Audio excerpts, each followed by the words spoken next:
It must have been, I think, 10 years ago that I was on a stage like this and telling people in the room that we are facing a turning point, that we are right in front of a paradigm shift.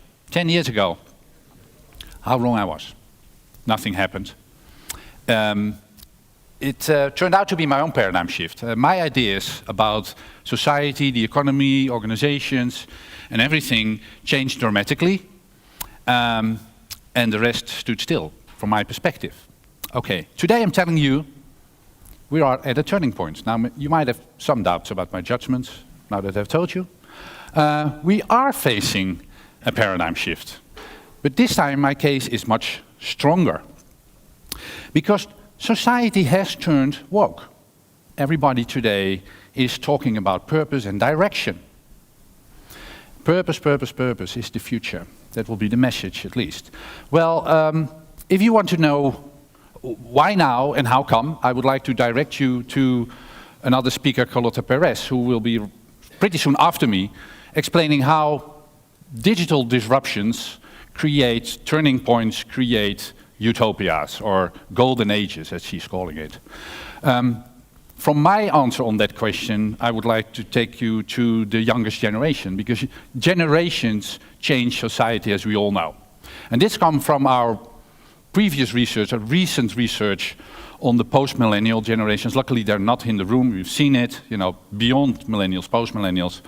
And I'd like to start with a very compressed video, 2 minutes only, to give you some of the highlights of our findings on these new generations. So let's see how they are.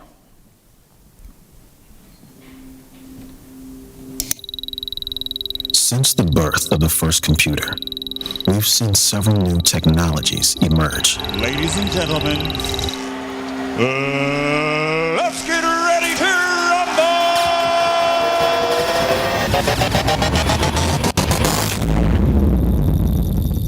Until now, these technological forces have single-handedly shaped our lives. Our businesses, our economy, and our society. But their real power lies within their combination, in their synthesis.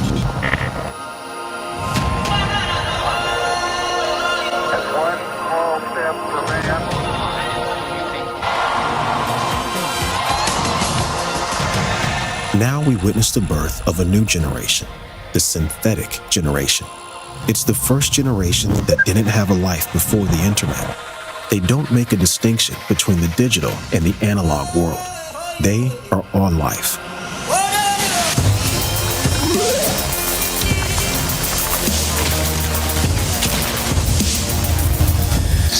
A new generation also means new norms, new values, and new behavior. They are post-hierarchical, where the network is the trusted party and reputation is the new currency. They are post-realistic, where fake is the new real. They are post-materialistic. Its purpose, a higher goal that drives them. But I've learned that you are never too small to make a difference. Our future has many different faces. It can either become a utopia or a dystopia. The synthetic generation gives us a new narrative, one of digital happiness, that defines the design principles for our future society. You might think of their behavior as abnormal, but it's not. It's the new norm. Don't resist it, but embrace it. This generation is our new future. That future is synthetic and begins now.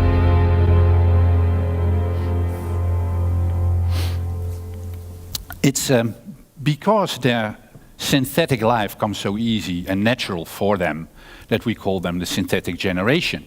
And they will invent different ways to combine the physical and the digital and take it to another level because they are on life. They don't know another world before digital because they are born synthetic.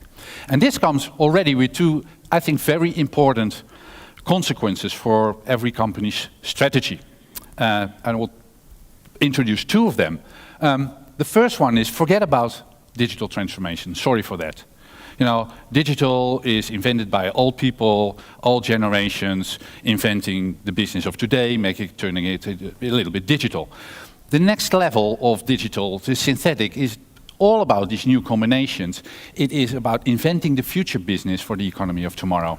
So this is the synthetic message on your digital transformation. And the other one comes from our own DJ Bornet, who wrote this fantastic book on digital transformation together with MIT. And what we learned from him and his work is that you should become a digerati by becoming a digital intense company, having a lot of transformational capacity. Okay, those combinations will get you there.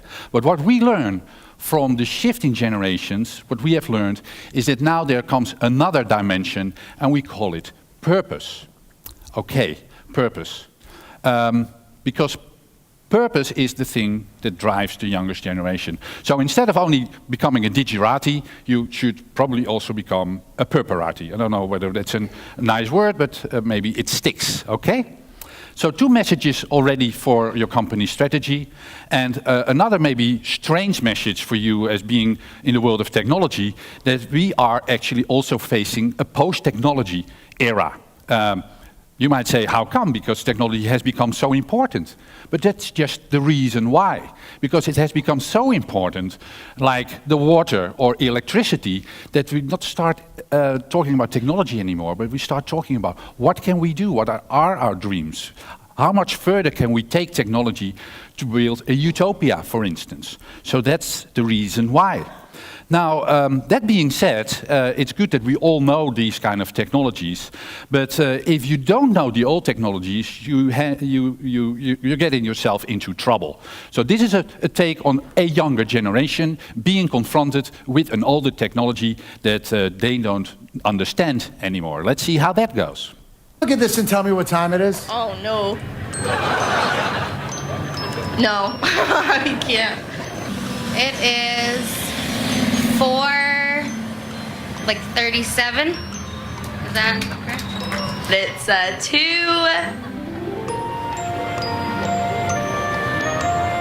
I want to say 40. No, not 45. Chris, let me ask you this. Where do you go to college? UC Arlington. You want to say anything to your teachers back in college? Not at all, because they're going to be so disappointed that I have not read a clock like this since elementary school.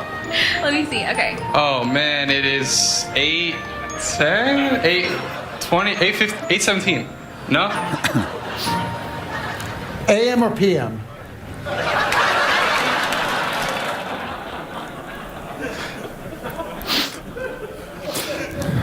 So what are we talking about? If you would take the synthetic generation and the millennial generation, add them up, you will get a figure like 63% of the world population already. That's a lot of buying power, I can tell you.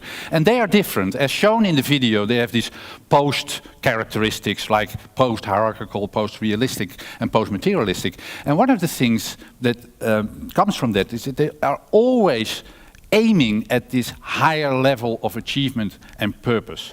So we all know the Maslow pyramid of hierarchies, probably, and the self-actualization is actually the thing that drives them. And the question that they have for you might sound odd, is help me to become the person that I always wanted to be. That sounds lovely, doesn't it? And the only thing you have to do, may be difficult, but deliver the lifestyles with the products and services that you have in order for them to achieve that goal.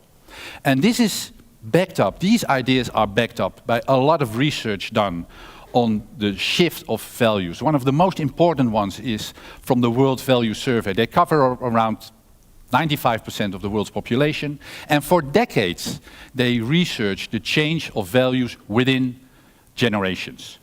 And this is what the research is telling. So on the one hand, there's these old values that you see over here. Family, authority, low tolerance, ethnocentricity, all these kind of things. And on the other hand, there's the new values that you see over there. Gender neutrality, acceptance, fairness, fluidity, environment being number one. This is called post-materialistic from these studies, okay? Now this is how it goes. So every generation moves a little bit towards that direction. So the Gen X is over there, the millennials are over there. By the way, baby boomers are over there, you know, there's a little bit male white dominancy still. And then at the end, we have the synthetic generation over there. So they are embracing those new values. But now that they have those new values, what does it mean? So what does it actually mean when you have those values? Well, for us, I can tell you, if we look at the world, we see a lot of complexities, okay? You see plastic soup, you see climate change, you see refugee crisis coming from climate change, you see trust crisis. God knows what kind of crisis are we facing. For us, it's complexity. For them, it's a lot of risks because they are prepared and pre-programmed by their parents to look at risks. Risking their future, just for them, it's just one big clusterfuck right in their face, okay? Their parents pre-programmed them in a way Gen Xers never were programmed. I'm a Gen Xer, I can tell you. So these parents were talking, protect our kids for not using PVC in Barbie dolls, you know, toxic plastics, that kind of thing. Parent alert, is Roblox safe for kids? What do you think? I don't even know what Roblox is, but it doesn't sound safe. You know, taking your toddler to yoga and all these kind of things, so pre-programming and seeing the risk, and that's when they start coming work for you. So are you using plastic in your products? That will be the obvious first question, because their parents pre-programmed them. Is there any Roblox in my coffee? Is it okay? You know, these kind of things they will bring to the floor as a consumer and as a new employee. So this is how they are, and for them, it's very clear that the next step in the evolution of the economy itself is the purpose economy, next to the platform economy. So we will see the rise of products like Airbnb. Be the change you wish to see. Or why not use Ecosia, you know, browse the world and plant a tree, these kind of products. So the good products here, and of course we will see CO2 neutral cloud services everywhere, the rise and this kind of thing, in the digital space. And in the real world, we will see things. Yes, the Impossible Whopper is now available nationwide. You too can go to any Burger King near you and try the Impossible Whopper with a patty made from plants, no beef. Get it while it lasts, only at Burger King. I love the marketing around the Impossible Burger. The Vega Burger is becoming a huge hit, and they call it the fake meat craze. And there's many more companies. One of them I want to mention. The last one is Patagonia. Maybe you know the brand. If not, ask your children. It's hot. So this is the advertisement. Don't buy this jacket. Sounds crazy. And this is what they're doing. So they're saying reduce, repair, reuse, recycle, reimagine. That's the strategy. And they put a lot of money. I think it counts up to 300 million in a fund. For the good for the planet. So the old CSR is dead. It's over. The new word is TSI, total social impact. That's the future. So we see Patagonia telling you don't buy our product. So how about an airline company telling you don't buy a ticket? It exists, and the company is called KLM. Do you always have to meet face to face? Could you take the train instead? Could you contribute by compensating your CO2 emissions or packing light? We, the first commercial airline in the world, today kindly invite you, all travelers in the aviation industry, to join forces. To join us in making the world aware of our shared responsibility. We all have to fly every now and then. But next time, think about flying responsibly. So as soon as companies are sending out these kind of messages, you know something is going on. And something is going on August 19th, when 181 huge companies in the United States made a clear message that they say we need a new purpose for the corporation. It happened in August. A few weeks later, in September, the Financial Times came with this heading: Capitalism, time for a reset. And this is not The Guardian, it's the Financial Times, okay? And they introduced a new agenda for their newspaper. And the new agenda for the newspaper is all about purpose. So Financial Times is watching you to do good and don't do things that your customers should feel ashamed for. So this is how it feels.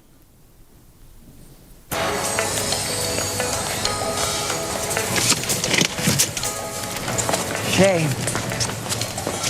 Shame. Shame. Shame. Shame. Shame. Shame. Shame. Shame. Shame. Shame. Lovely girl, typical synthetic generation that you see over here. So it's a turning point in economic thinking. The old thinking was Thomas Friedman, you know, it's all about money, the famous Nobel Prize winner, and now he is being ridiculed. So bye-bye Friedman. And hello, CEO activism. Anyone heard about the word CEO activism? It sounds a little strange, doesn't it? But it's an upcoming trend, and it's covered by research for the past 3 years. And you can see why it pays out. Because the tech professionals favor CEO activism. Your people want you to take stand in social issues. That's basically what research is saying. And I can acknowledge, I was in a setting 5 days ago with a group of millennials, post-millennials, on the future of work. And the only thing they wanted to talk about is purpose, purpose, purpose, the only thing. So I said, how important is purpose for you in you choosing a company to work for? Is the number one, yes or no? And this was the count. So I took a picture, and you see all the young people here saying that purpose should be the thing that companies should be working for. To conclude, I would say, I will give, 3 messages or conclusions, highlights of what I presented. First, and I think this is the major point for me personal, I think that we are at a turning point. I think we all can see things happening in society changed, unlike 10 years before, but now it's changing. We want a different society, a different economy. And the second point, the future is synthetic. Okay, it's not digital transformation. We should really aim for more creativity and higher levels of combining digital and physical for new organizations and new types and go beyond the business that you're in. And the third one, I would say that purpose is the license to operate. If you don't have any purpose, you're out, you're gone.